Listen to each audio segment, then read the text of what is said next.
Good evening, ladies and gentlemen. Welcome back to the Genisus Risk Kaizen Championship here on the Genisus Esports channel. We are live once again for the second half of Season 2. If you can already believe it, we are towards the finishing line of the season and we travel stateside for Circuit of the Americas. Now, hold your preconceptions about the circuit. I don't want to hear about it being boring. I don't want to hear about it being unentertaining, because tonight it is going to be absolutely amazing, because this championship is brewing up very, very nicely indeed. George Boothby in the lead at the top of the championship. We'll come to the points in just a second, but firstly, let's do some housekeeping. We have to bring in the man, the myth, the legend, Mr. Tapelo Merioli. Tapelo, welcome aboard just in time to get the second half of the season started. You can see here COTA, Bathurst, Spa, Brantach, Valencia, Silverstone. But first things first, are you feeling better?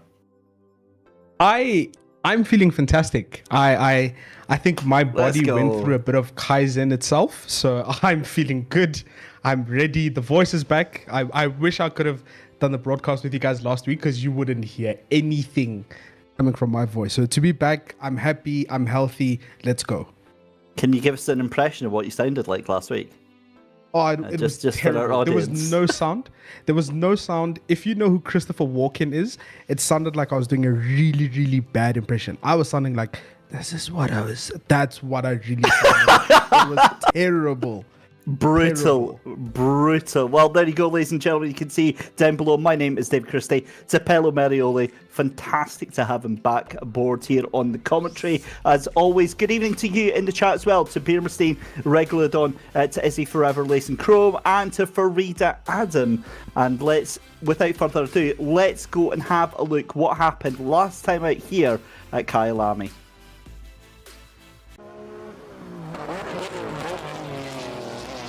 It's the grid then, and let's take you through that just now then. So Jack Alexander on row 1 alongside Philippe Minard. Row 2 is going to be George Boothby lining up side Tariq Adams, so it's a Ferrari 1, 2, 3, 4. Then in 5th position, Tommy Rozier on row 3. Red lights turn green and we go racing then for 90 minutes here at Kyalami.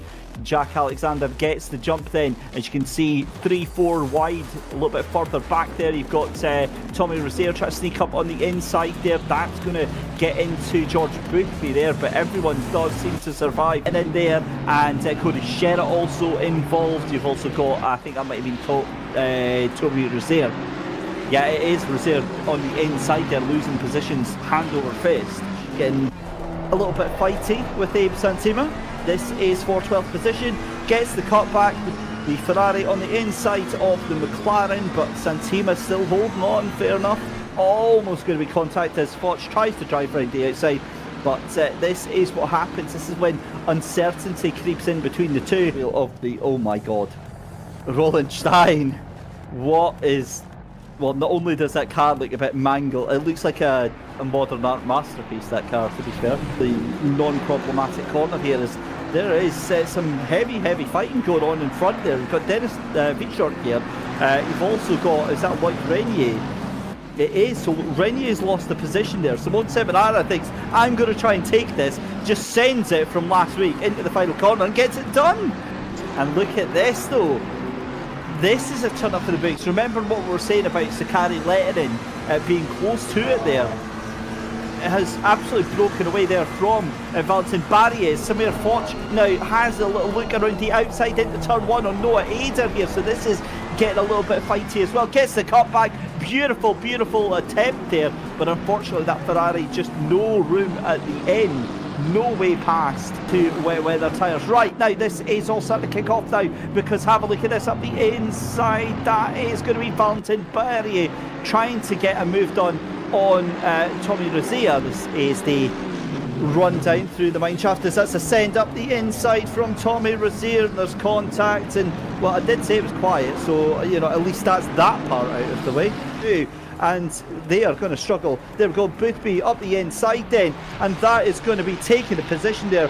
Race lead then essentially goes to George Boothby already. I'm going to say right now, I think that this should be fairly slim pickings for George Boothby, because that's quite the gap that Philippe Minard has got right now. Coming down into turn 1, Great pit stop from Philippe Minard, and I think that's exactly what was trying to happen there. You can bobble about here as Coach Shed makes a move up to the inside here. Tries to take that position at Lloyd Cup, gets it done. That'll be job done. Side sail delivered. Thank you very much. Completely dry. A little bit of a wet line there, and that's not really a punt, so we can't immediately sort of laugh at that. But either way, it was a firm move by Tommy Rozier, firmly to account. Tommy Rozier gets absolutely murdered from Samir Foch there. That was, in fact, sorry, that was Noah Ader. So Rozier got past Ader, and Ader just decided to physically assault that Mercedes. That's what's happened there. That was GBH onto that Mercedes. Oh, and what's happened to Cody Sherritt? Cody Sherritt has gone off. He's been into contact there. I think that'll have been with Sakari Lehtinen. So here comes Cody Sherritt. Oh, he's just had to quit. That car's just pulled off to the side. It's been a fantastic performance from Philippe Minard. An unexpected race win though. Coming into the pits, your final pit stop, and that is the race win for Philippe Minard. George Boothby's going to take second place.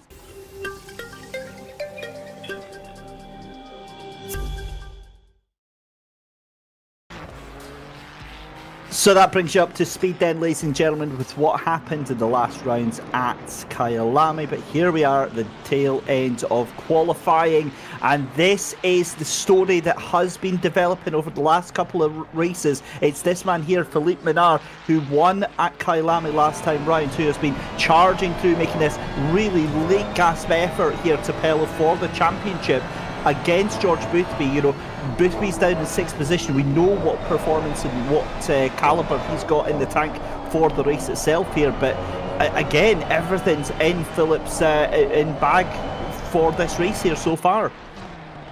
And I think I love that it's kind of repeating what we saw last season, where some drivers, they kind of spend the first half of the season really quiet, kind of figuring it out, finding their pattern, finding their skill, and then all of a sudden they start to come to the front, they start being competitive, they start being really quick. So that's again further proof that the Kaizen principle is true, it works, and it does reap the benefits. So Philippe Minard coming on strong towards the end of the season will be very interesting to see how he holds out, but he's definitely giving George Boothby a run for his money.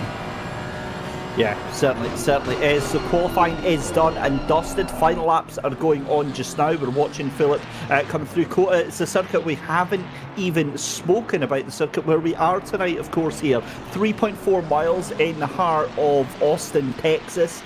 It really is a driver circuit.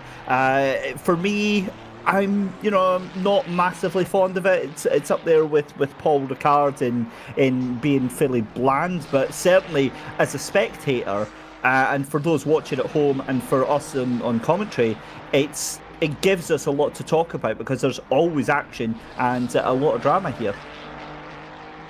Yeah, look, it's one of those circuits. I actually found myself struggling a lot when I raced on this circuit because especially through Sector 1, I tend to overdrive in that sector. You know, the fast S's, you really need to find a quick line. I found that I'd overheat my tires. So it's kind of, I think that's the trick as a driver to get it right. You need to know when to push, when to relax, kind of find your rhythm. I know I speak about it often, but this is really one of those circuits, especially through Sector 1, where rhythm is your friend and that's how you get the speed. So that's something I used to struggle with whenever I drove around COTA. Yeah, and obviously when you overdrive the car, you overcook the tyres and it leaves it slippy and slidey to a section where really you need to have the tyres at their absolute best here. But as it stands then, Philippe Minard still on pole position, Grantas Caracas in 2nd position, Jack Alexander in 3rd position. Now, Jack on his final warning here in the championship after some very unsavoury actions last out at Kyalami there. But again, it just shows you how heated this championship gets. But let's have a look at the standings while we're talking about the championship. There we go then. George Boothby in the lead then by 29 points over Noah Eder and Marco Bischoff. Valentin Barrier in 4th position. Tariq Adam in 5th. But Philippe Minard in 6th position. He's the driver I think we should be watching tonight. Now he's about, 97 points behind George Boothby just now. But given that he's won 2 out of the last 3 races here to Pello, I think he is on the up in a massive way here.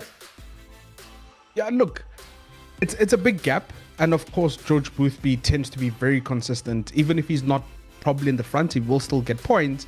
But stranger things have happened. We have seen kind of a late penalty change the dynamic of a race. So if Philippe Minard is really on that kind of form, really finding himself, you don't count him out, especially finishing within the top 4, top 3 of the season. He's definitely putting in a strong shout for pushing those drivers in front of him. Well, let's take you through the grid then just now. It's Philippe Minard on pole position alongside Grantas Caracas is row 1. Row 2 is going to be Jack Alexander alongside Booby himself, George Boothby in 4th position. In 5th position, it's Cody Sherritt alongside Sakari Lehtinen. And then in 7th position, Tommy Rozier lines up on row 4 alongside Albin Manson. And then on row 5, it's Tariq Adam alongside Noah Eder. Then in row 6, Dennis Vietshork is going to be alongside Valentin Barrier. Then on row 7, Luke Harrison lines up beside Jonathan Clifford in the Lamborghini. It's Adam Spansky in 15th position on row 8 alongside Samir Foch. Then it's Abe Santima in 17th position alongside Lois Renier. 19th position is Ronaldo Boersma. 20th position on row 10 is David Hill. And at the back of the grid, Noel Hache all by himself, not able to get qualifying hooked up. So just the 21 drivers in with us now, and this is obviously what we see with every single championship that we do get that drop off towards the end here. But I'm looking through that and I'm looking at the standings and I'm seeing Noah Eder down in 10th position. I'm seeing Sakari Lehtinen in 6th position. I'm seeing George Boothby in 4th position. And I'm wondering, is this potentially them trying to save themselves for the race, or are they putting themselves in harm's way, do you think, by being in that mid-pack here, Zapello? Look, it's one of those difficult ones to call, because we know some drivers tend to be very confident in qualifying, some drivers tend to be very confident in the race, so you kind of need to find the balance. I always tend to say, if you can, try and avoid being low, especially for the start of the race, just to avoid a lot of incidents that can happen at a turn 1, especially COTA. It's an uphill turn 1. The braking zone is pure uphill. So you will try and get guys who try and push the boundaries of how late they can brake, because the fact that it's uphill works in your conditions. You will slow down really quickly. So you try and avoid that by being as far forward as possible. So tough to call, but if these guys are trying to save themselves, I think they will be trying to do a lot of dancing and defending around turn 1. And of course, turn 1 is going to be that big flashpoint, because it is the run up to that first corner. It's a left-hander on a hill, and then it's the run down through turns 2, 3, 4, 5, 6 and 7 in the blink of an eye. I get the feeling that we're going to see at least 1 or 2 cars pocketed off like cue balls on a pool table, but again, we'll just have to wait and see how that all unfolds. Round 7 then of the Genisus Risk Kaizen Championship makes way for the formation lap, as we see Philippe Minard making his way down for Low Fuel Motorsport Project Acane, alongside Grantas Caracas in the similar liveried Ferrari. Now, again, while we're doing the formation lap here, I'm looking at the car choices here, and Ferrari obviously seems to be the rule of the roost right now, and those McLarens here at COTA, it's safe to say they're having a really rubbish time. As the cars making their way just now, of course it's a 60-minute race. There is a mandated pit stop window.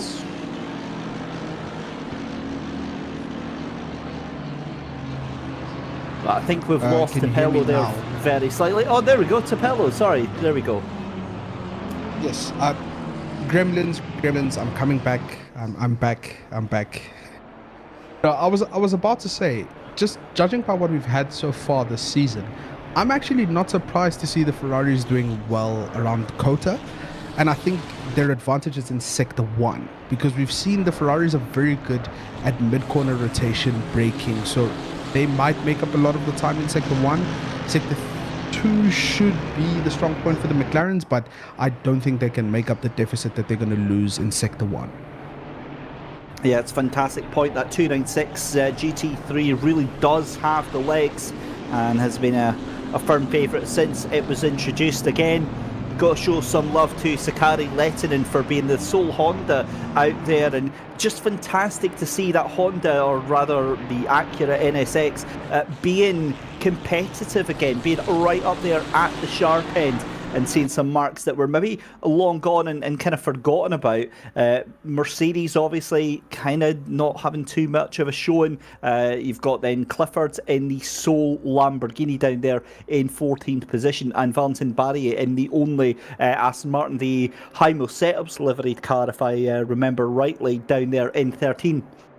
But again, all of these drivers that we've mentioned outside that top 10, you know, they're not high up on the championship board for no reason whatsoever. It's because their consistency, because their ability to knuckle down and get the performances in. So that's what they'll be trying to draw on tonight. Remember, of course, there is a drop round in the championship, which means that scores from the lowest scoring rounds will be dropped off of their overall points, and that evens up championship. It gives everybody a chance to have a week away or whatever, and I always think that drop rounds just give a little bit more flexibility to these championships here, Tapello.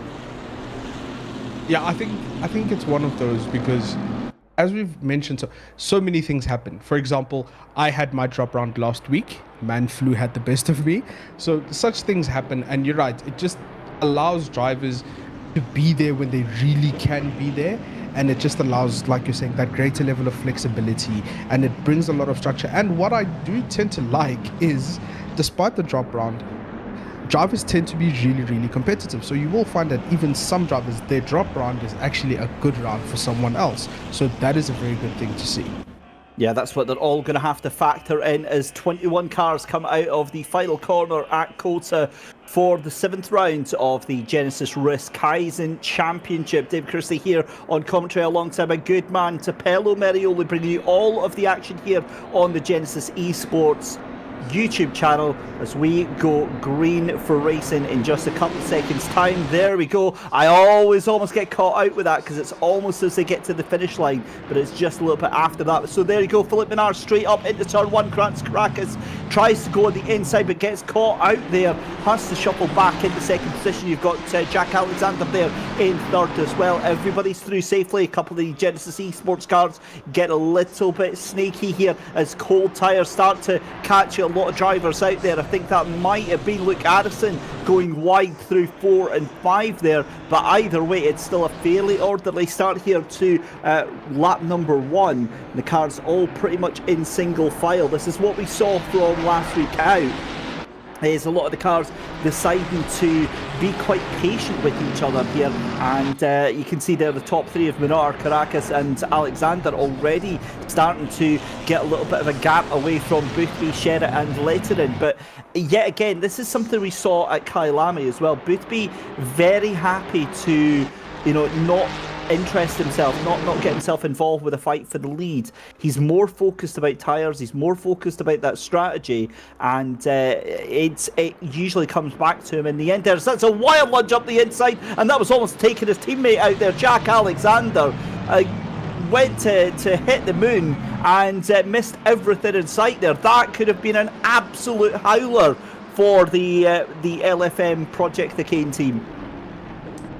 Yeah, I don't think Jack Alexander could press his brakes any harder than he did there. That is a pure Code Brown moment as much as I've ever seen in racing. But yes, fairly orderly start, which is very interesting because we kind of thought turn 1 would be a pinch point, might see some cars spin, but such is the quality and the dare I say the coolness of these drivers to hold it on. Like we've spoken about, sector 1 is very difficult on the circuit, so the fact that they've kept it in check, they've done what they need to do, that is brilliant. As we have an overtake here, it is Samir Forsh going down the inside of Adam Spansky, a very good move there. So again, we're already starting to see some moves, but a fairly orderly start once again. Yeah, and this was what caught my attention and caught me by surprise last week here, Sapello, was the fact that we had this exact same temperament on the start. It was very patient, very, very well sort of disciplined. And I'm like, excuse me, who are you people? What is going on here? Why have we suddenly got a nice genteel race going? Where is my chaos? And there we go, there it is there, as Samir fought straight onto the tail end there of Adam Spansky.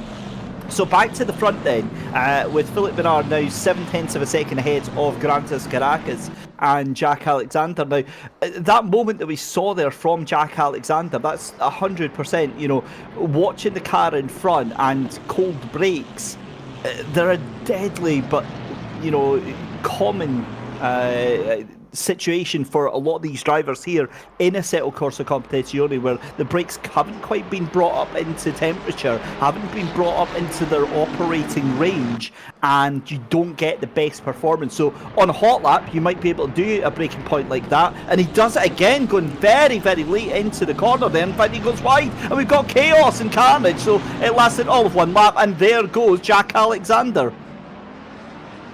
Okay, so yeah, that, as you were saying, spot on there, David. You know, the curse of the commentator once again. But yes, it's very easy. I think he's quit. I think he's out of the race.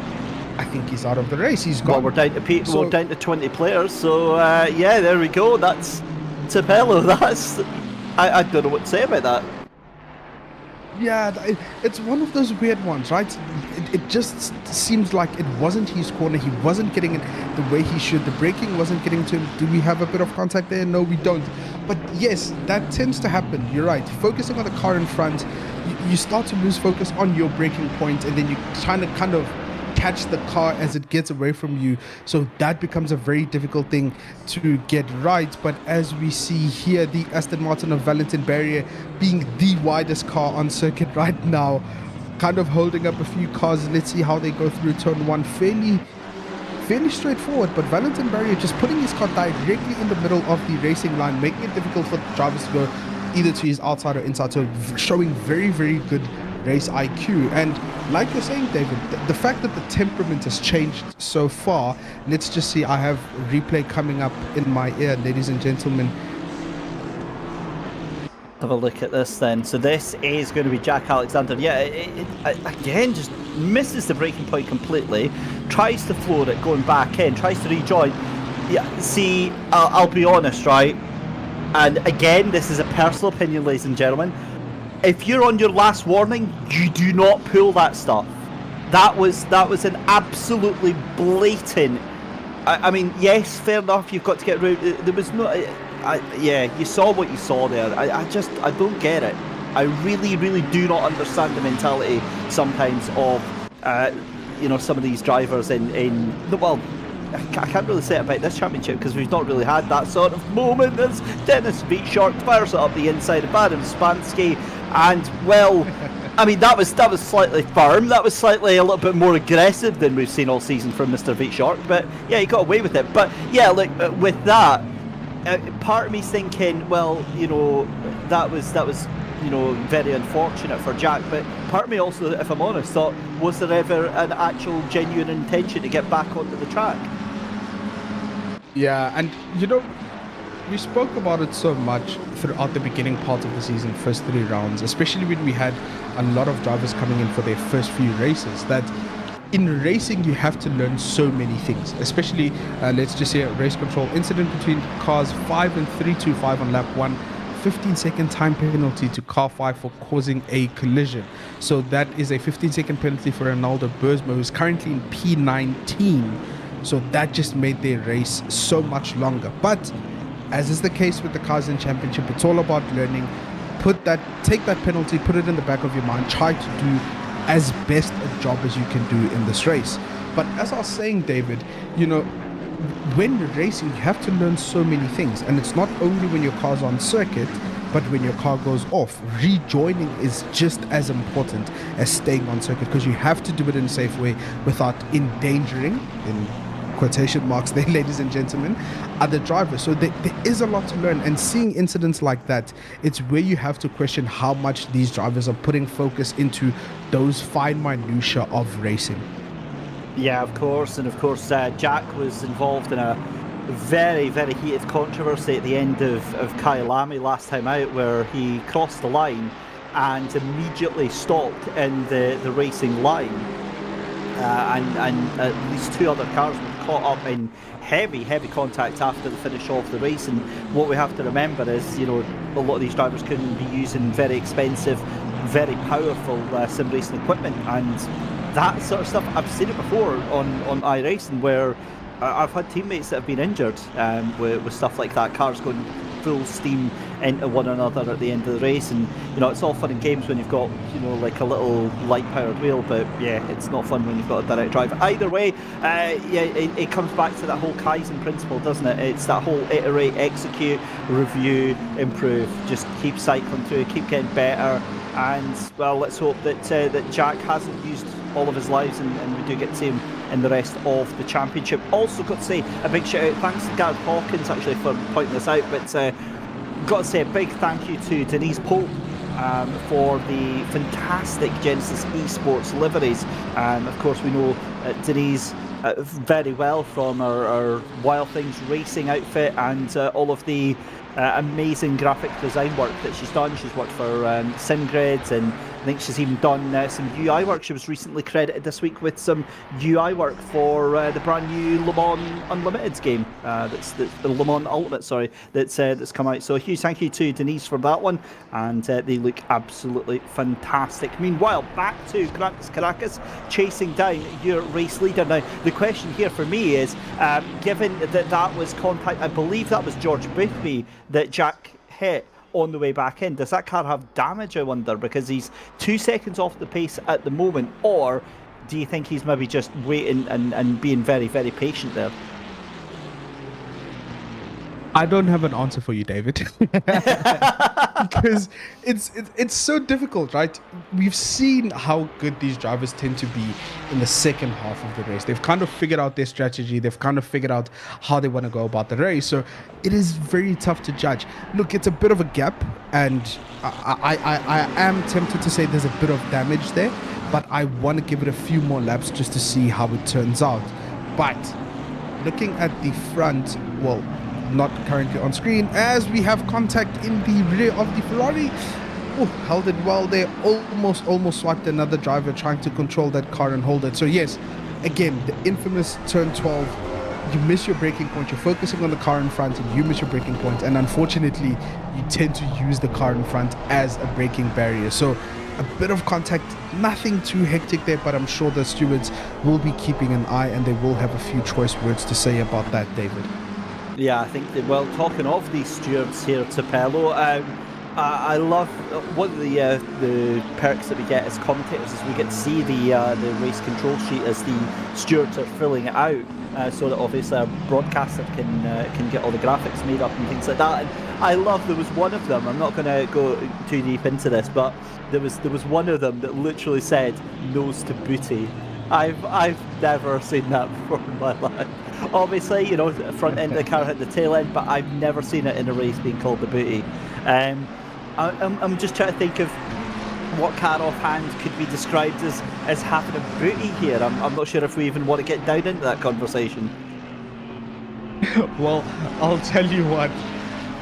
Every time I get on broadcast, we always find a new way to say something, and that is definitely on the list of the things I figured out in sim racing and commentating. Nose to booty. I'm going to use it. I don't know when and where, but it's definitely in my lexicon from now on. I think we need to do that all the time for the rest of this race. Right, okay, so a little bit of a context update as well. Do you remember how when we looked at the start of the race that Noah Ader was in 10th position? Well, Noah Ader's now in 4th position. That is a stunning drive from Noah Ader in the first 10 minutes of the race here to get himself up onto the verge of the podium right now. Remember, fighting with George Boothby for that championship just now. You can see Cody Sherritt still in 5th position, Sakari Lettinen down in 6th, but out of the 6 Ferraris that were in the top 7, I think at least 2 of them have dropped down. You've got Tariq Adam down into 9th position as well.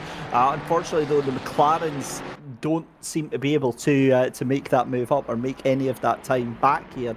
In fact, if anything, they do seem to be kind of falling away from the main pack of the group here. But towards the front, though, Philippe Menard coming under pressure, sustained pressure, you've got to say here, from Grantas Caracas, as we're watching Cody Sherritt, who is on the tail end of Noah Eder here just now. You can see Sakari Lehtinen is also broken away from that group. That's a group of 4 behind him. Albin Manson, Valentin Barrier, Tariq Adam and Tommy Rozier all in that one. They are currently fighting it all out collectively for 7th position. But we've already nearly done 15 minutes. We've got another 15 minutes or so before we reach the halfway point. We've got 10 minutes or so before we get the pit window, a 20-minute pit window, and given that that is going to be the case here, I do wonder how strategy is going to play out tonight here, as we see Sakari Lehtinen getting a 5-second penalty here. Yeah, for sure, and I'm very interested to see how these drivers work that stopping. But let's see, just race control incident between cars 38 and 30 on lap 2, 15-second time penalty for car 30 for causing a collision. So that is for Sakari Lehtinen. So it is a 15-second time, yeah, 15-second time penalty. Yeah. Yes. So another one, and again, thank you so much to the stewards. The work they get through. I'm hearing in my ear that the penalty might be 5. So we'll keep an eye on that, ladies and gentlemen, and we'll let you know once we finally have confirmation whether it's 15 or 5. But back to the front, and this is something I'm going to give a lot of praise to Grantas Caracas. We're seeing him sustain pressure, right, on Philippe Menard in the front. But this is something that Grantas Caracas has been very good at, driving in such a way that it puts a lot of pressure on the car in front. And my last race, we saw this at Watkins Glen, how this level of pressure makes them change positions in races. So it will be very interesting to see how long Grantas Caracas can keep up this pressure. But that is something I've admired about his driving so far this season, is just how consistent and clean he can keep the pressure on someone in front. That is a very, very critical skill in racing, ladies and gentlemen. And David, I know for sure you've tried to put pressure like this on someone and you've made a mistake. That's pretty much how every race goes for me, unfortunately. That's, I think I'm doing great and I'm like all over the back of them, and usually it's great until I'm not doing that. But I am noticing Caracas start to fall away. And you're absolutely spot on when you say that, though, Tapello, that it's consistency that wins championships. It's consistency that gets the points. It's knuckling down, and it's the turning up for every single round of this championship and just doing the best that you can, and not giving up at the first time, because you've only got that one drop week in which you can kind of let go on that. So we're seeing Cody Sherritt just now still chasing Noah Eder, but we are starting to see those gaps starting to become quite spread out now, as we're seeing also Valentin Barrier has managed to let Albin Manson back just go by, and confirmation there from our broadcast producer that Sakari Lehtinen is only a 5-second penalty. So it was a little bit of conflicting information there, but it is only a 5-second penalty that was awarded for that incident there. So the time screen is correct on your left hand side. This is a little bit further down then. So we see Adam Spansky getting a 5-second penalty as well. Now, given that there was tons and tons and tons of contact that I saw from Spansky, and I believe it was let's have a look here, it was Dennis Vietshork that was that were going to and fro. Certainly there was tons of entries on the driver list, on the stewards list for that, but I believe it was a contact with the number 2 of Samir Foch, and that is what has cost that 5-second penalty. So there you go, confirmation of that. Samir Foch in the number 2, given the 3-2-5 a 5-second penalty. And again, these 5, 10, 15-second penalties here, Tapello, these are the things that cost you not only the time but track position and ultimately potentially points.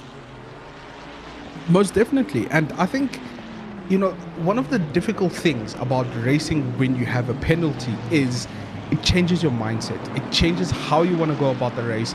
It changes just the way you want to pace yourself. So what oftentimes happens is when drivers know they have a penalty and they know they're going to serve the penalty, it changes their strategy completely. They try and drive faster, maximize on their time, and there's consequences to that as well, but sometimes there can be advantages. So a penalty doesn't only really jeopardize your pit stop, but it can jeopardize your mentality and just the way, the strategy you have for a race. So yes, a penalty can change a lot of things in a race, and depending on when you get that penalty, look, earlier in the race, at least you can say there's a bit of an advantage because you will serve the penalty in the pit stops. But if you get a penalty after the pit stops, it puts so much pressure on how you finish the race, because then the penalty is added to your end time allocation for the race. So a lot of thinking that goes around having a penalty in a race. So it is something, but as we've seen, these drivers are so good.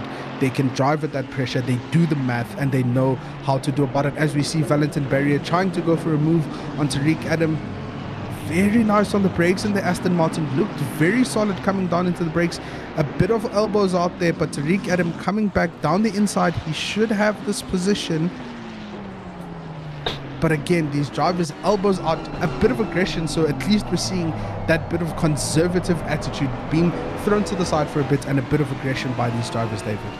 Yeah, and that is exactly what you love to see. That's exactly what we've kind of seen as the trademark of the Genisus Risk Kaizen Championship, that sort of muzzled aggression where drivers can recognise opportunities to send where it's possible and where it's appropriate, but keep themselves on a leash where it's best to do so. And for the most part, that's exactly what we have seen through the majority of this championship, as we see Jonathan Clifford here in the sole Lamborghini, that 999 outfit, making its way down that beautiful purple and black livery, coming up to turn one, going across the line to start lap number 9. He's been chased down by Samir Foch, but also trying to catch up to Luke Addison. So that is quite the pairing, quite the sandwich that I definitely don't fancy being in the middle of in any way whatsoever. But Abe Santima just behind them with Adam Spansky and Les Renier. But again, coming through 3, 4 and 5 just now.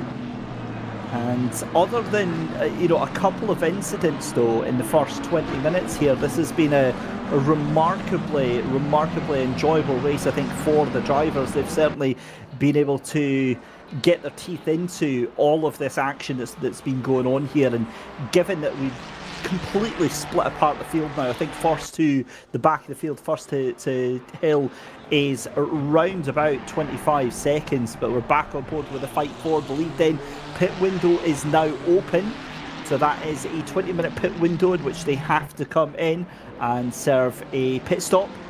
And again, this is where strategy really does come into the forefront here with this race, and not only with the race but with the championship. A lot of mind games going on with the drivers, especially with the likes of Philippe Minard and Grantis Caracas here.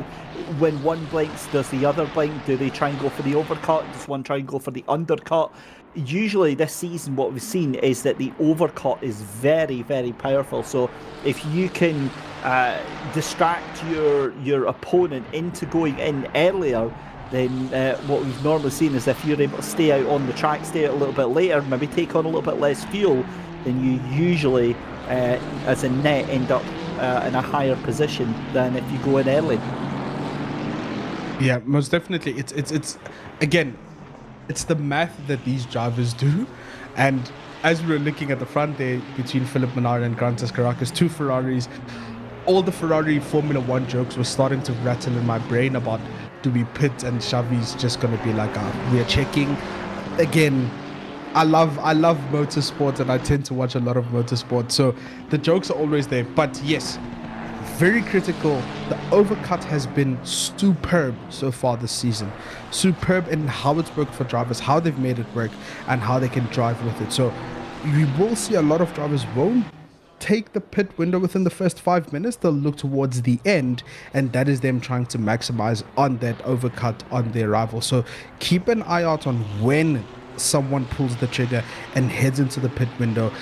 into the pit lane and look at the kind of the cascading effect of that from then onwards, because that is where you will see drivers start to do the math and try to look for an advantage. But as we see here, 3 Genesis Esports cars nose to tail, looking brilliant, and then the Aston Martin there, which is a car I've actually loved so far this season, David. We've spoken about it, the only Aston on the track, but you've spoken about it as well, that it has looked like a solid race car, very stable, just allowing the driver to manipulate it and have it do what the driver wants, but as a platform, very solid, fairly neutral as well. Yeah, and very, very enjoyable to drive. It's what the new 296 GT3 was for many, many, many months. In fact, a couple of years actually as well. Just a good, solid, stable base for drivers to get started with here. But the thing for Valentin Barry right now, I think he's got his eyes full of those 2 Mercs in front of him, Tommy Rozier and Albin Manson, because they are tripping themselves up. They were onto the back of Tariq Adam, but now while Rozier can't find a way past his teammate, that's now allowing Valentin Barry to really close up. That's a great move. That's a very, very smart move from Valentin Barry, because the next part I was going to bring up is, did you see the closing speed from Valentin Barry under braking right onto the back of those Mercedes? No question he was getting held up behind those 2. That is a very, very astute move there from Valentin Barry. I would not be surprised to see him gaining a couple of positions in the pit stop. But meanwhile, 35 minutes left to go in the 7th rounds of the Genisus Risk Kaizen Championship here from COTA in the heart of Austin, Texas. You can hear the barbecues going in the background. Not quite the braais that you would have on the Poikis side of our last venue at Kyalami, but I guess the Americans doing things their own way, Tapello. Yeah, most definitely. I actually thought about this. You know, there's a lot of similarities, but there's also a lot of differences between how we choose to do it. But one thing I can tell you, fire, meat, a couple of beers, best race day ever. But, you know, David, you spoke about this at the beginning of the broadcast, and we actually saw it now with what Valentin Barry did about taking the pits when they saw that they were being held up. And you kind of spoke about how it's like these drivers have found a bit of a conservative edge in how they race now. And that's exactly what we're seeing.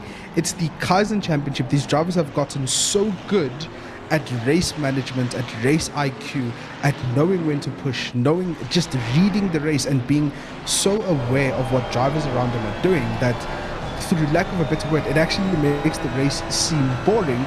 But what you don't realize, it's more of strategy now, because everyone has gotten to such a point where they are so good, they're constantly improving, that you now need to look at the small details that people often miss on how to create an offset, when to pit, when not to pit, when to push, when you're held up. Those are the minutiae that separate the really good races from the really great races.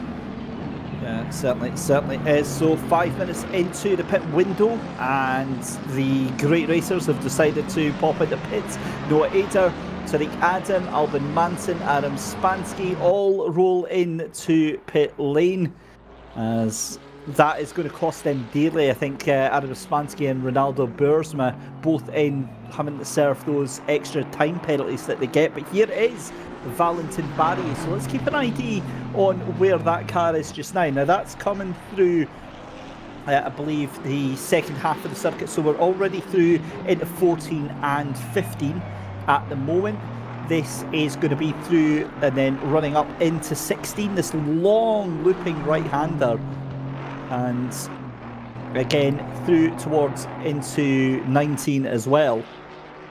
Now the thing is that with Barry jumping into the pits, I honestly think he is going to have this position from Albin Manson quite comfortably, given the pace that the Aston Martin had. Manson still in the pit lane, but just coming out of the pits just now. There they come out of the pits. But remember, Barry has got the run. Barry will have the speeds, and let's see what happens here in turn 1. Round the outside. Oh, it's just nip and tuck, so he's not actually gained all that much out of it yet. But remember, Tommy Rozier does have to pit, and that's Cody Sherritt that is just up in front, I believe. Yes, it is Tariq Adam and Cody Sherritt. So again, I think that it could have been a lot worse there, but we'll wait and see. As who have we still got left to pit? Well, basically it's a half-half split then. So you've got the top half have not pitted yet.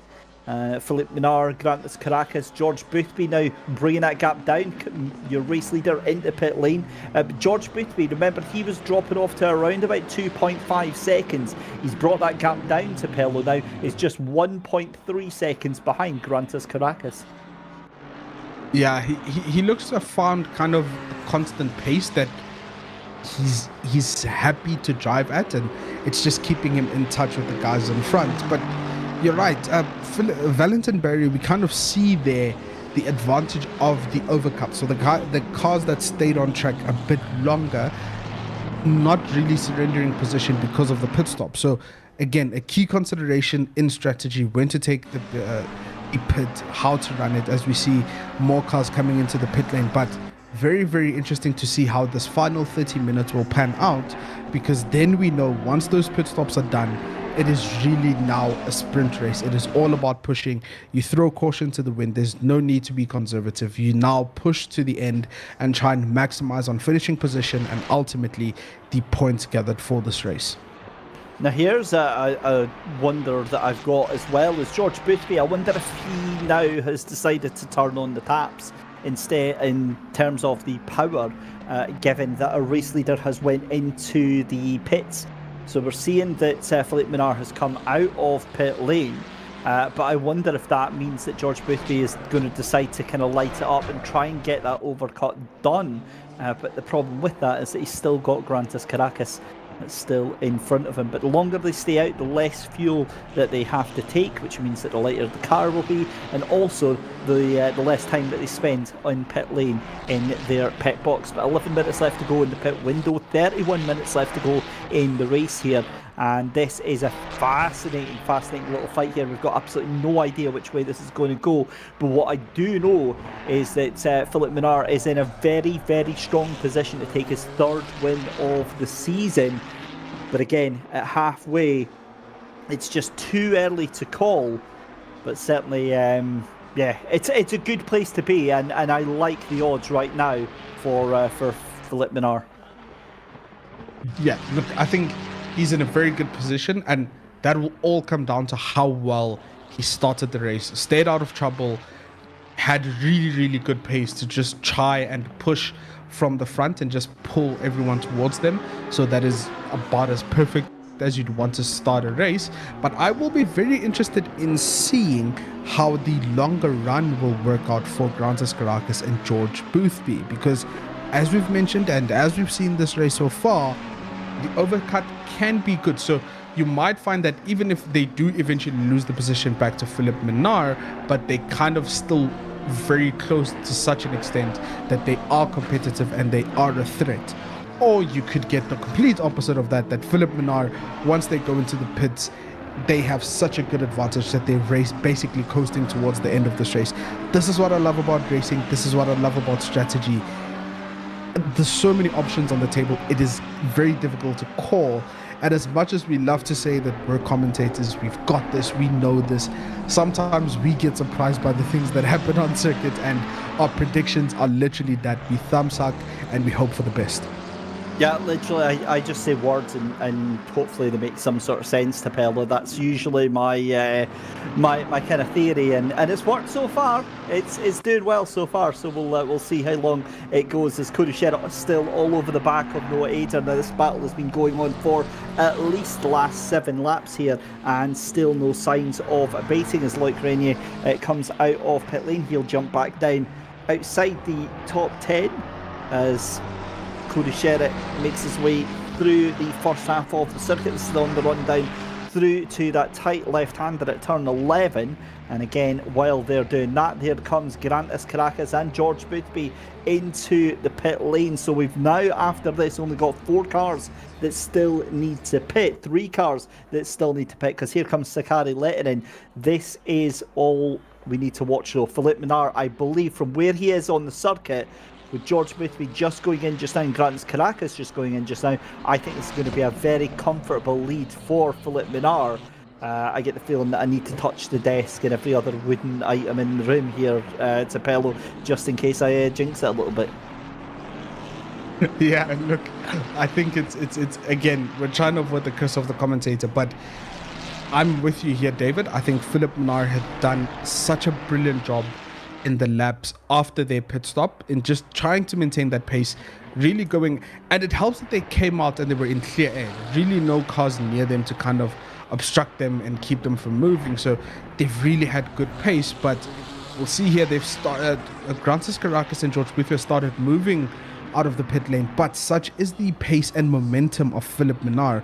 I think this is going to be really comfortable. A 2 second gap, 1.5. Yeah, it's done. It looks like 2 seconds to me, just because of momentum. Yeah, and that is a brilliant pit strategy. It really is, and that turns everything on its head so far. We thought that the overcut was going to be very, very strong so far this season, as that is Sakari letting it straight out into the path there of the Aston Martin. Valentin Barrier coming under pressure here. Now he's going to be forced to the outside, but then he'll have the inside line here.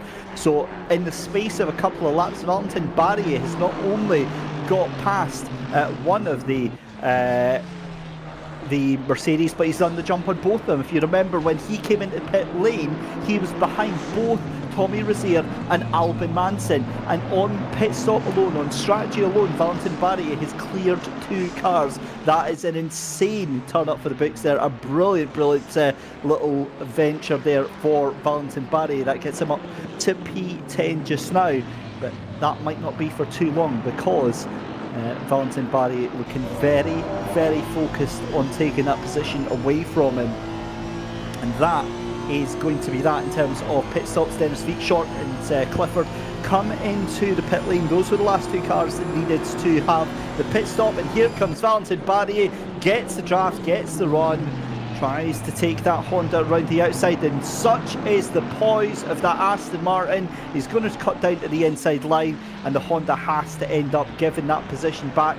Is it going to try and go right round the outside? There's no way that Mercedes is fancying having a go. It does fancy having a go. We've got a 3-car fight going on for a 2-car space on the grids here. And not only that, Valentin Barrier might be losing out then to Tommy Rozier, who bravely holds it out round the outside. But it's as you were as we come down in towards the final couple of corners here to start lap number 16.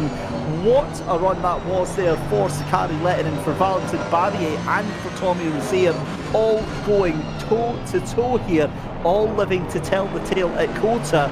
But how long is this going to last here? Because you've got to think that Sakari Lehtinen now going to be very, very vulnerable coming out of this start-finish straight here.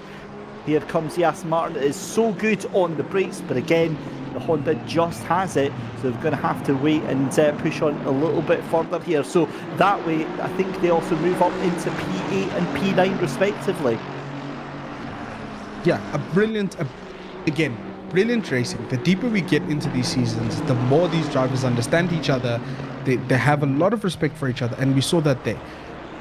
These drivers were driving these cars in fairly tricky conditions, because going side by side in corners with those many change of directions, it is very easy to make contact. It is very easy to get entangled in something. So to keep it that clean, not pushing each other wide, just holding their lines, and again, the race IQ not only from the attacker but the defender, to know where to put your car, how far to push, when to keep it controlled. That is brilliant racing, and that is what the Genisus Esports Kaizen Championship is all about. That Kaizen philosophy of do, repeat, evaluate, know where you're going wrong, where you're going right, identifying your strengths and weaknesses and working on them. We're seeing it work perfectly for these drivers, and it is so brilliant to see it as the season develops. And now as we see Abe Santima and Loic Renier down the brakes, is Samir Forsch going down the inside of Clifford.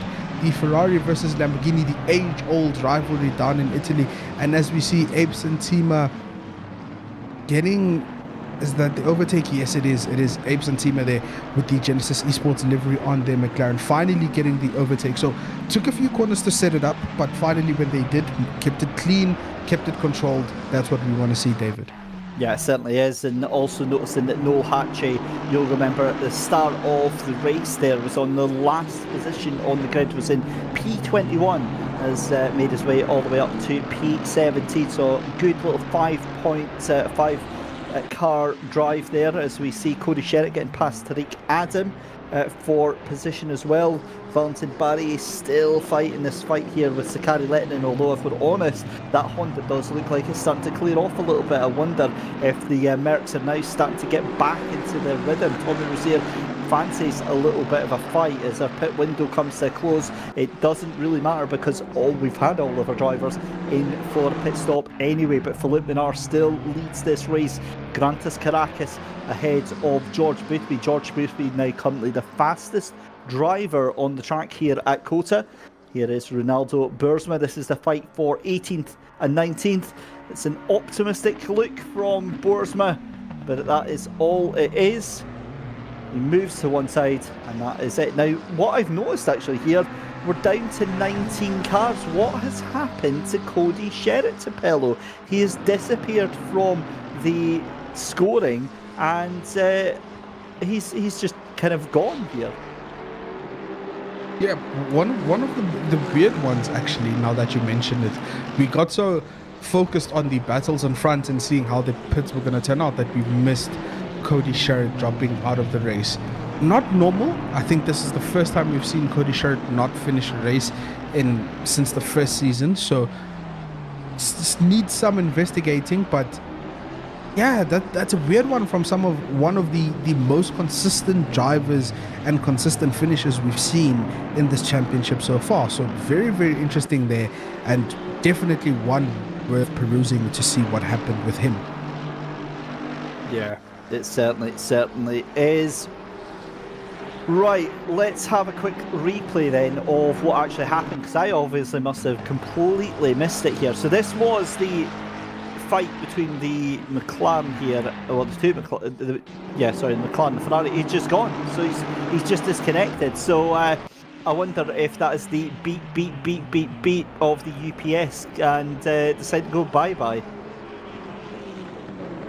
Yeah, it's probably a South African staple at this point. There was probably some load shedding somewhere. So yeah, caught us by surprise as well, but kudos again to our production team behind the scenes, ladies and gentlemen.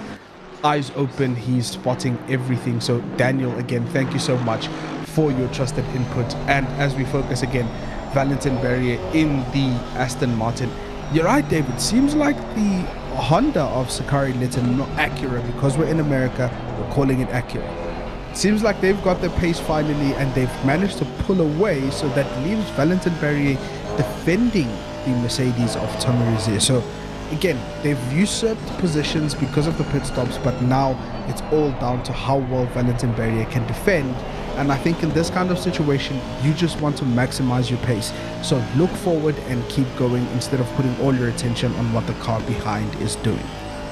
Yeah, this is not a very, very good sight for Valentin Barrier to have Tommy Rozier reaching down behind that car and pushing as hard as it possibly can as we come into the final 20 minutes of the race here. And round number 7 at COTA has been a very, very enjoyable affair, as we are still looking for Philippe Minard to round out the final 20 minutes of this race in the lead of it.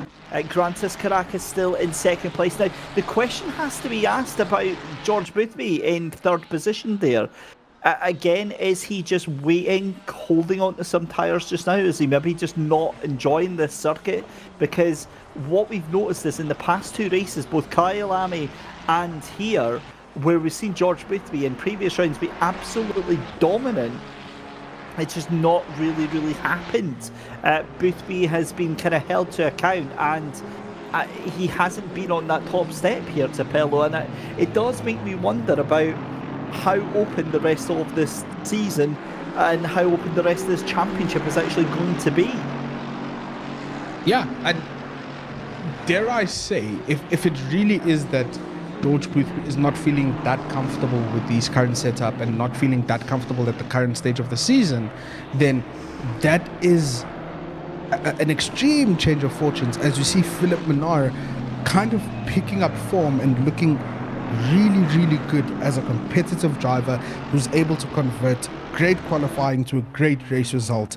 And that juxtaposes with kind of the struggles that we're possibly seeing from George Boothby. So yeah, we still have a lot of races to go, and if that's going to be, dare I say, the modus operandi of the rest of the season, we're going to see a very, very tight finish and a very, very tight result by the time we get to Valencia and Silverstone at the end of the season in terms of who walks away as champion this year.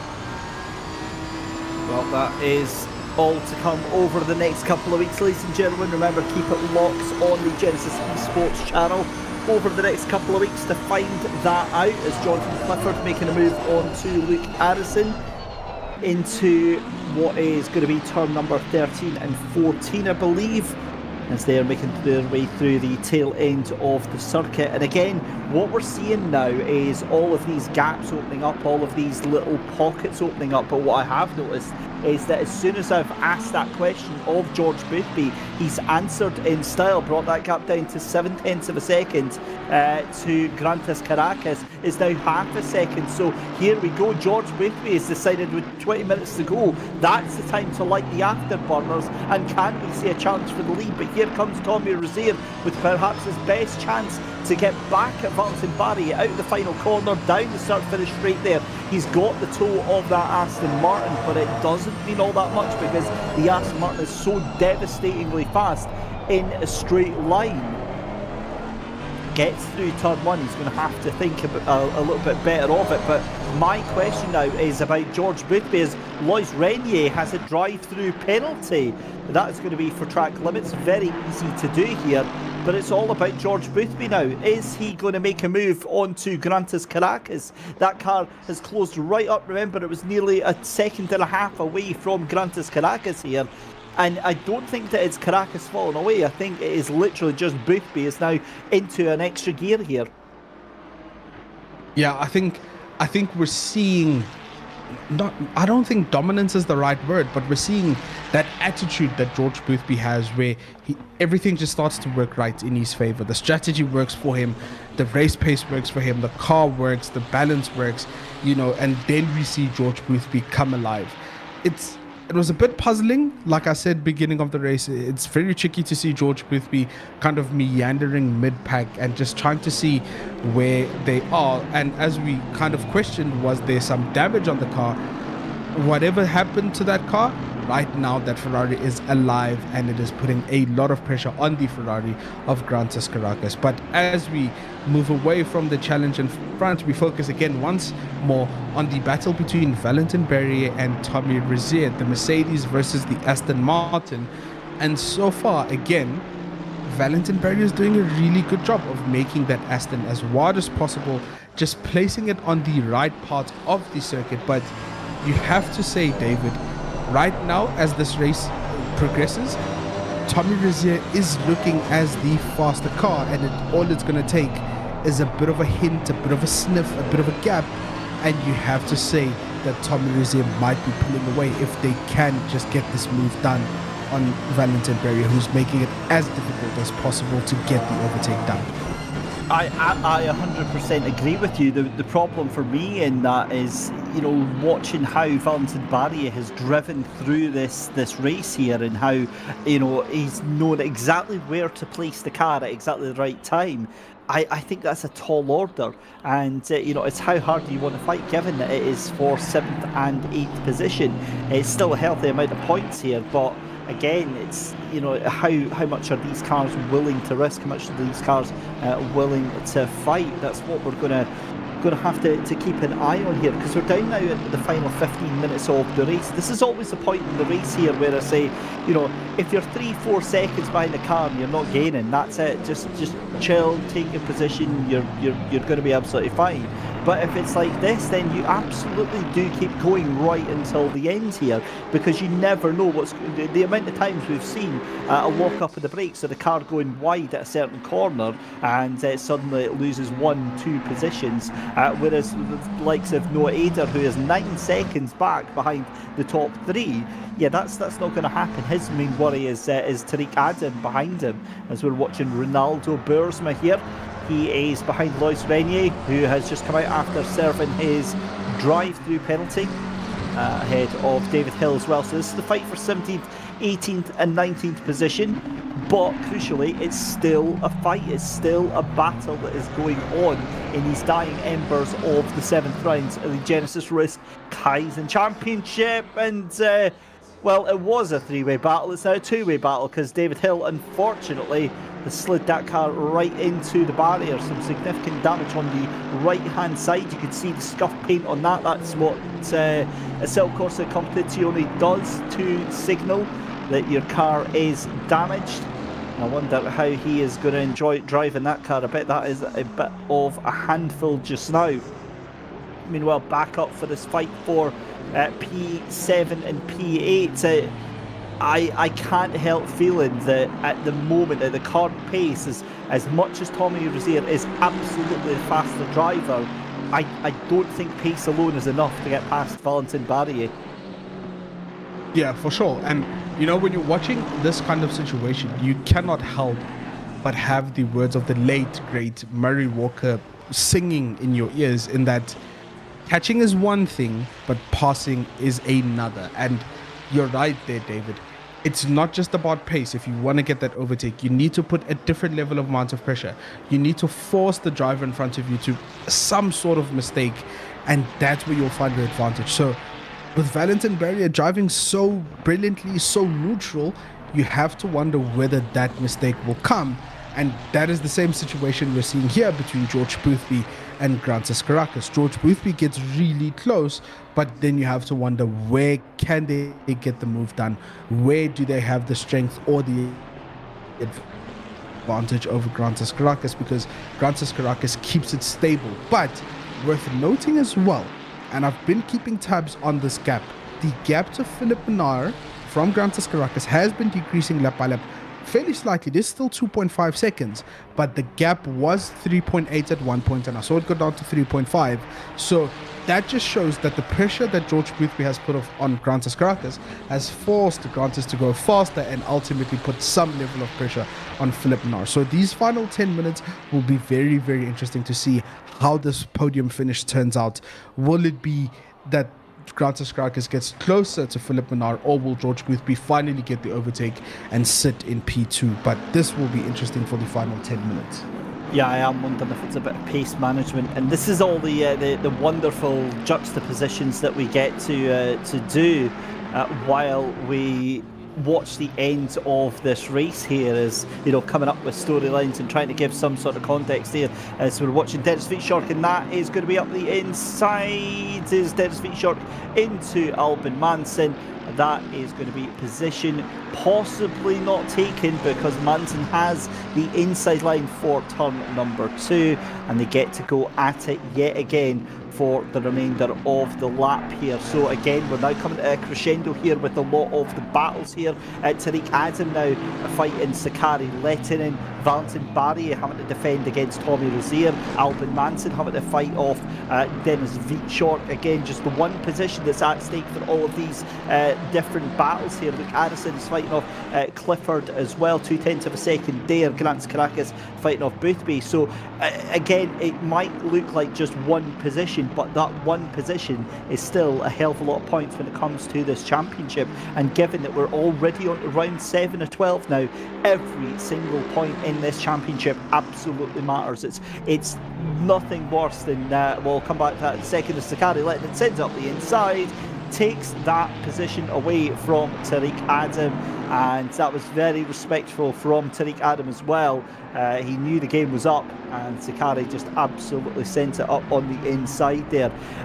What you don't want to, Pello, is to get to the end of the season and to have lost out on a championship win or a position by, say, 2 points because you know that your mind is going to go back to that position you didn't fight for, or that position that that you let slip through your fingers.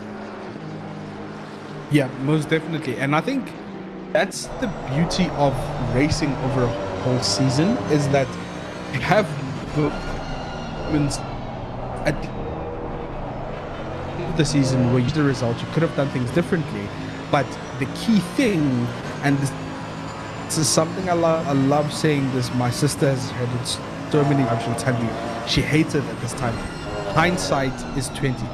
Looking back, you could always change a result. But the key thing, and this is a... Well, it sounds like we're having a little bit of communications errors there with Tapello. Sorry about that. We'll get them fixed as soon as we can. But I think what he was trying to say is that hindsight is 20/20, and that while you always wish you could change things, you kind of have to deal with what is in front of you in the here and now. And yeah, I would get annoyed by that as well, I'll be honest with you, because that's one of those things. It's like I'm in the middle of a competitive match of Valorant and my partner says to me, you know, why are you getting so stressed? It's only a game. It's like, no. Anybody says to you during a competitive game that it's only a game, that's it. I'm sorry. Just yeah. Anyway, back to the race at hand here, and just watching Dennis Reitschork here trying to get this position from Albin Manson then. So again, he had the run down the start-finish straight there, and the McLaren just doesn't seem to have the raw grunt that the Mercedes AMG does. But it's through the corners where it's able to absolutely send it in sideways and left, right and centre. So great to see nonetheless. As through the final couple of corners, Sakari Lehtinen comes. He's been chased down by Noah Eder, who he has just got past. So after all of that effort there, Noah Eder, in fact, I've just realised Sakari Lehtinen has not only just got past Tariq Adam, but he's got past Noah Eder as well. What a turn up for the books. That is some pace on that Honda right now. Goodness me. Right, into turn one then, as we've got just 6 minutes left of this race. Dennis Reitschork down in 10th position. Again, trying to have a look. He goes up the inside. That's a half-hearted lunge. Tries to think about it, but doesn't quite do anything with it. Meanwhile, the gap between the leader and second place come down very slightly by about 0.4 of a second. But in all honesty, I cannot see that coming down too much further. It's now 2 seconds, 1.9 seconds, so it could just be the easing off of the pace here. Just easing off slightly, coming to the ends of the race here. Grantas Caracas here, not really under too much pressure by George Boothby, you've got to say as well. The Ferraris have kind of got the measure of each other just now. Gap now 1.6. So it is coming down very, very slightly. But the thing is Philippe Minard could afford to lose 0.3 of a second every single lap here and still not be under any pressure towards the end of this race. As we say a very warm welcome back to Tapello. Oh, well, maybe that was a brief, sort of slightly too quick introduction to Tapello, so we'll bring him in as soon as we possibly can on that. But 4.5 minutes left to go as Dennis Reitschork then tries to make a move on Albin Manson. Can't get it done, gets the cutback, almost into contact there with the Mercedes, tries to go around the outside. They're going to have to be careful here because Samir Foch in the background, he fancies having a go at this as well, so he's very, very close right now to getting into the top 10. He'll very much happily take one of these positions. But again, it's a game of cat and mouse with these two as they go into the final corner then. That Mercedes wants to get the better run, and that's a poor exit from the Merc. This could be all done and dusted before we even blink here. Coming across the line, start lap number 26 as the McLaren jumps out the toe there. The Mercedes tries to go late on the brakes, two of them into turn one. McLaren goes on the inside there, and that's it. But yet again, the Mercedes says no thank you, and Tapello, that was a great cutback there from Albin Manson to hold on to position. Again, defending, attacking, we're starting to see these drivers coming into their own towards the end of the season. The skills are there, the race IQ is there, the racecraft has been developed. So that's what I like. This final stretch is going to be so competitive because the drivers have now figured out what their strengths are and what their weaknesses are and how to capitalize going forward. Again, George Boothby now all full in the mirrors of Grantis Krakus. You see him trying to go for that alternate line just to make sure that Grantis knows he's there and he's looking for that move. So it's again trying to put that pressure by just being there or thereabout within the driver's purview, so the driver in front always knows there's a car and you're forcing them to drive really inch perfect and not make a mistake. Yep. For sure. And, you know, it goes back to what you were saying. It goes back to that consistency being the main order of the championship, being so important here, as we've got just 2 laps left to go here. George Boothby now, again, so close to Grantis Caracas, but you've got to feel that if he had the ability to make a move, then he would have done so by now. Certainly the win looks more than certainly out of his reach with 2 laps to go, but you know, never say never, it could be done. But I think that George is a very I was going to say seasoned driver. He knows exactly what he's doing here. He knows what he's capable of. He knows what he can get, and he knows what he can't get. But we'll look elsewhere to see all the battles further down the field. Noah Ader still trying to get that position from Tariq Adam. That's coming under real pressure, and Tariq Adam almost getting the position there into that, Tariq trying to get that position there, as that's a Merc going very wide there. That is Albin Manson, and that allows Samir Foch to go right the outside of the 2 of them. 2 for the price of 1. Thank you very much. And Samir Foch, like that, goes from P11 to P9 in the blink of an eye. That is exactly what I was talking about. Do not ever give up, because you never know what is just around the corner, and that's a bumper little boost of points there for Samir Foch in the championship. But look at the determination, look at the anger from Dennis Rieschork right now. That was a wild move from Albin Manson, but that McLaren looks very angry indeed. Yeah, for sure. And again, how many times have we seen this? How many times have we spoken about this? Sometimes being the driver that's not in the battle, you have the best view of what's about to happen, and you get the best chance to find your space and just pull that move on. So that was brilliant. But I'm looking at the current placings, and how about the comeback from Sakari Lehtinen in that Honda Acura, whatever you want to call it? That pace is there, and that car has looked so brilliant, especially after the round of pit stops. It's just come alive, and dare I say, Sakari Lehtinen has been one of the drivers of the day simply on how they've gone about their race. They've kind of pulled the moves off when they've needed to, but they've just held it together when there wasn't anything to do. And this is what happens sometimes, ladies and gentlemen, in racing, is that you shouldn't force it. You should just drive and let the race come to you. Let things evolve around you, and you just capitalize where you can. And I think Sakari Lehtinen has nailed it spot on today in letting the race come to them. But as we see behind Sakari Lehtinen, the battle is still on between Noah Ader and Tariq Adam. So 1 more lap to go. It is going to be interesting to see who comes out on top, because both these drivers are desperate to get a good result and a good haul of points. Contact, and there's contact, as I was just about to say. That was getting really aggressive between Tariq Adam and Noah Ader, and there through the middle goes Valentin Barry trying to cut his way through. Chaos and carnage on the final lap. Noah Ader, Tariq Adam all involved in that one. You can see Noah Ader just at the head of the group here, though. Valentin Barry surely is going to try and take this one. You can see a little bit of frustration there as well from Tommy Rozier.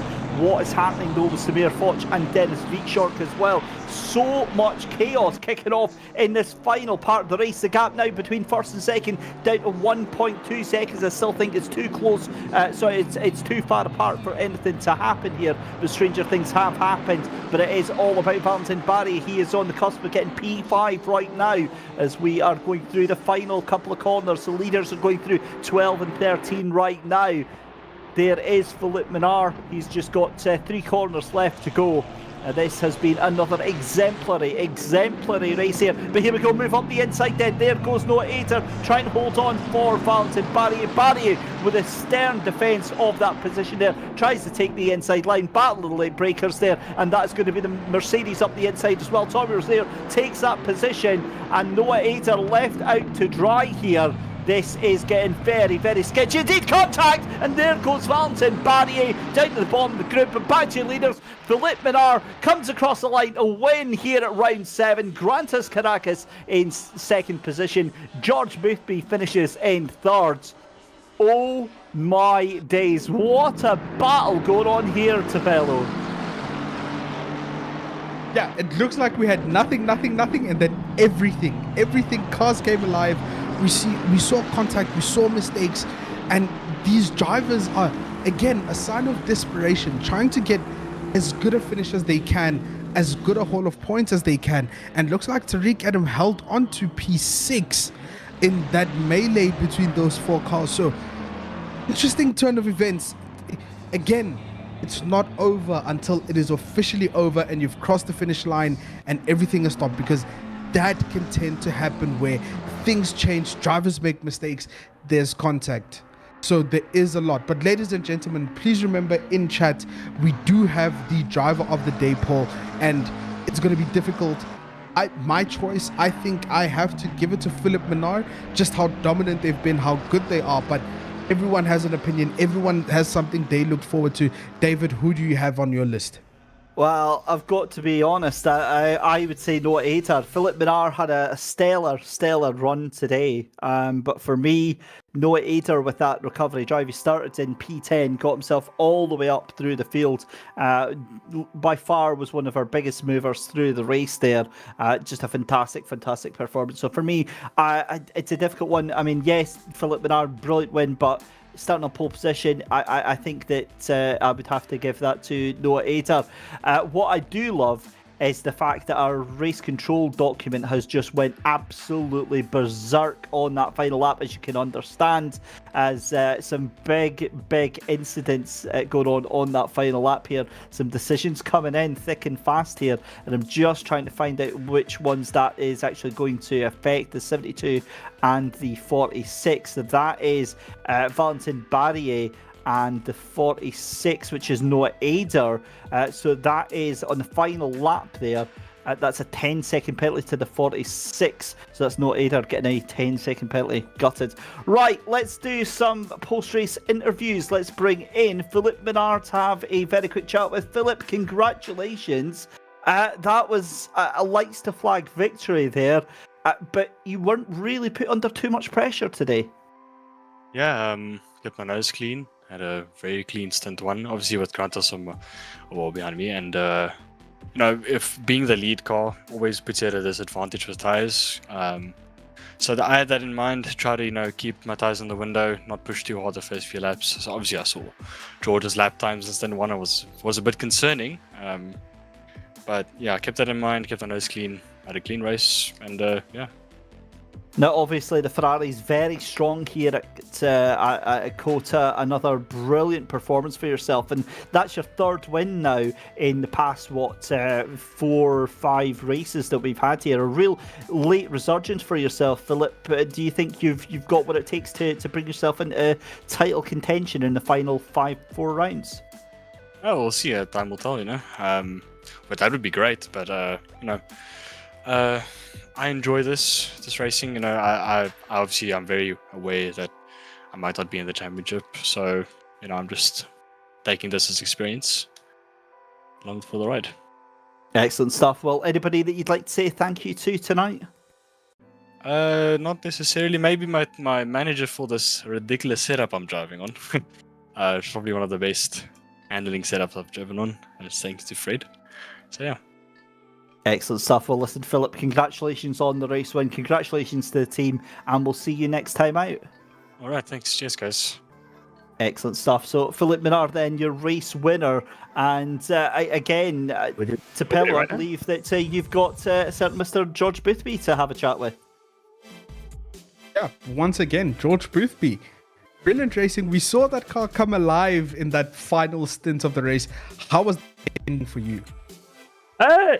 Yeah, I was a little bit worried because I just had some family stuff today, so I haven't really been able to do any practice. So I came into the race nervous because these guys are so good, right? They're really on it. So quali, I was still sort of getting to grips with the car, I guess. I managed to get a really good lap though, quite lucky. To be honest, I think I should have started a few places further down, but I literally just got lucky on the last corner. I hold my hands up. But yeah, started out well. It took me a few laps to sort of get into the rhythm, I guess. And I feel like as the race progressed, I felt like I just got better and better. And I was fine-tuning all my little mistakes. And then the final stint, I felt so quick. So unfortunately, it's really hard to overtake, especially when it's against your own, the same car as you.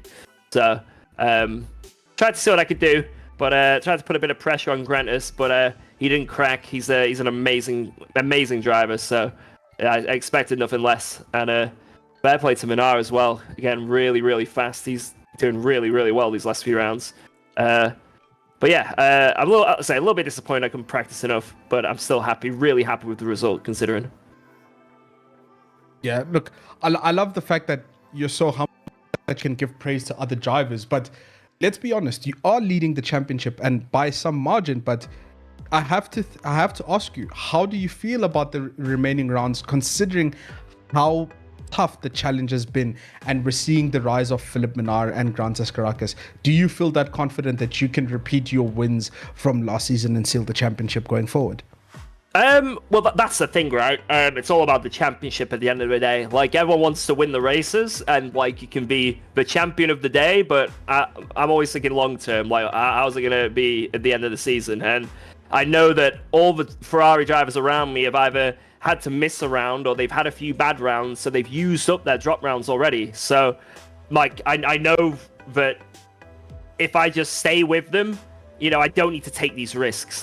Maybe there was an odd chance I could have sent it on Grantas in this race, but I don't need to take that risk because I'm trying to think of, the long term.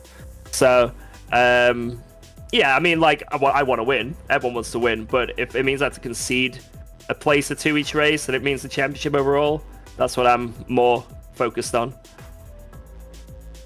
Yeah, well, I love that. Eyes on the long game, championship insights. Well, George, again, another fantastic drive. Loved seeing you turn it up. Again, P3. Hope to see more from you next week in Bathurst. But again, thank you so much and have a good night. Yeah, thank you so much, guys. Cheers again for the good race. Excellent stuff. So there we go, George Boothby then, and all that's left to do is have a chat with second place then, Grantas Caracas, waiting in the wings. Grantas, congratulations, second place, and while you didn't really have enough in the tank to take that first place there, you were more than a match for George Boothby today. Yeah, it wasn't enough. Yeah, in the second stint. In the first stint I was sticking behind the P1, trying to save tires and maybe go for an undercut, but P1 pitted really early, so I thought okay, maybe let's go for an overcut and maybe in the second stint I'm gonna have better tires and catch him, but unfortunately that wasn't the case. I lost way too much time in these 2 laps. He gained 3 seconds on me, so that was too much, and I wasn't really gaining him at the start of the stint as well. So yeah, I don't know why was he really slow on at the start of the first stint, but yeah, it wasn't far away from first, but still needed a bit more pace to catch it. But I really deserved P1 for him, and still happy with the second. And obviously quite a few races left to go in the season. Do you think you can get a lot more points, a lot more finishes like this in the remaining rounds? Yeah, absolutely. I mean, I already have 2 drop rounds because I wasn't attending in the 2, so really I have to put my race finishes as high as possible to be able to finish somewhere good in the championship. So yeah, I'm gonna really try hard. Excellent stuff. Well, listen, anybody you want to say thank you to tonight, Grantas? Yeah, just to my team for supporting me, and yeah, thanks to organizers and commentators, and yeah, see you next week, I guess. Excellent stuff. Thank you very much. Congratulations on second place, Grantas Caracas. Thank you. So there we go. That is the interviews done and dusted. The dust starts to settle here at COTA for round 7 of the Genisus Risk Kaizen Championship. Tapelo Merioli, I'm going to let you do the honours this week for our Wheel of Fortune IMB racewear vouchers for our drivers that participated this week. Yeah, for sure. And it looks like we're going to make someone's night. So let's spin the wheel right now.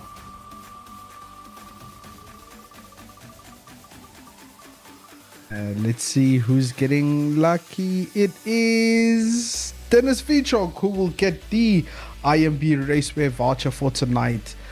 Good race, prizes to make them smile. Let's go for another one. Who's going to win? Who's going to have a smile on their face tonight? Let's go. Still no Christie on that wheel there, Tapelo. Nah, not tonight, unfortunately. But it is Noah Ada who had the brilliant comeback in this race. Your driver of the day, David. And just about that also gets the voucher. So double smiles, a happy man tonight for sure. For sure, that's a really nice way to round out the evening. A huge thank you to our broadcast team. A huge thanks to everyone behind the scenes at Genisus Esports, including all the stewarding team. Huge thank you to my good man, Tapelo Merioli, joining myself, Dave Christie, here on commentary. And a huge thank you, as always, to you at home for watching. We will be back here next week for Bathurst. If you can imagine it, the fun, the chaos. You've had the 12 hours. That's not good enough. Well, an hour will give you more than enough of action and drama. Join us on February 26th for round 8 of the championship. Until then, have a wonderful week, ladies and gentlemen, and we'll see you at the same time, same place next week.